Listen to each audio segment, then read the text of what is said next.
Hi po sa atin mga boss, mga ka-DA. Meron po tayong panibagong release na unit. Ito po yung ating DA17V 4x2 Tiptronic.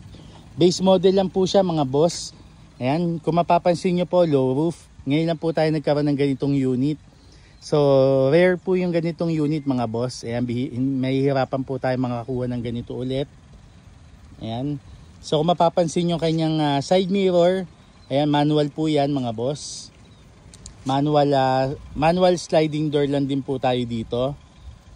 Mukha po siyang DA17W na low roof. Ayan.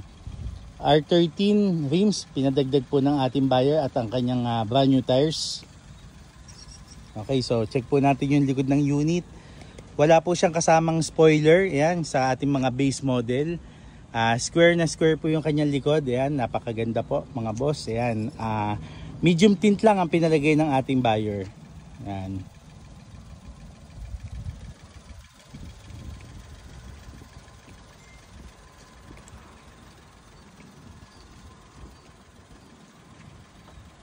Check naman po natin ang interior. Ayan. Kung mapapansin nyo po, wala po siyang door pads. Isang buong plastic po yung ating doorboard. Okay. So sa kanyang dashboard, yan po, ganyan pong kalinis yan mga boss. So ganun pa din po, binabalik pa rin natin yung original texture. Yan, may mga crack finish po yan kung ano po yung nakikita natin sa ating mga original doorboard. Yan din po ang makikita natin dito sa ating dashboard. So ayan, add-ons po dito sa ating Conway OBD2. Meron po tayong second gear dito. Ayan, so magagamit po natin yan pang mga city driving. So palagi po tayong naka-segunda niyan. Ayan, hindi siya dumadaan ng primera para wala po tayong masyadong alog. Okay. So ito po yung ating handbrake para sa ating mga base model. So ito po, straight seat po tayo sa ating mga base model ng DA17V. Ayan, kung mapapansin niyo po yung kanyang headrest, nakakonekta po siya isang buo, hindi na siya natatanggal. So fixed type po yan mga boss.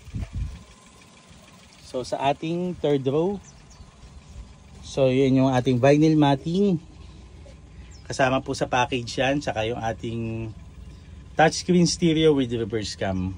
Ayan, kasama na po sa package. May package po tayo sa ating upuan sa first row. Ayan. So ganyan pong kaluwag, hindi na po nagpalagay ng 2 box seats ang ating buyer dahil gagamitin po itong pang business. Okay. So sa presyo po nito ng basic setup ay 300,000. Ayan, ang add-ons lang naman po ng ating buyer yung ating brand new tires, R13 rims at saka yung kanyang Conway OBD2. Pasensya na po kayo, hindi muna po kami tumatanggap ng orders mga boss. Ayan, so pinapakita lang po natin yung mga gawa po ng FC Cars. Maraming salamat po sa pagtitiwala sa amin at sa patuloy na pagsuporta sa aming page. Ayan po, maraming salamat po.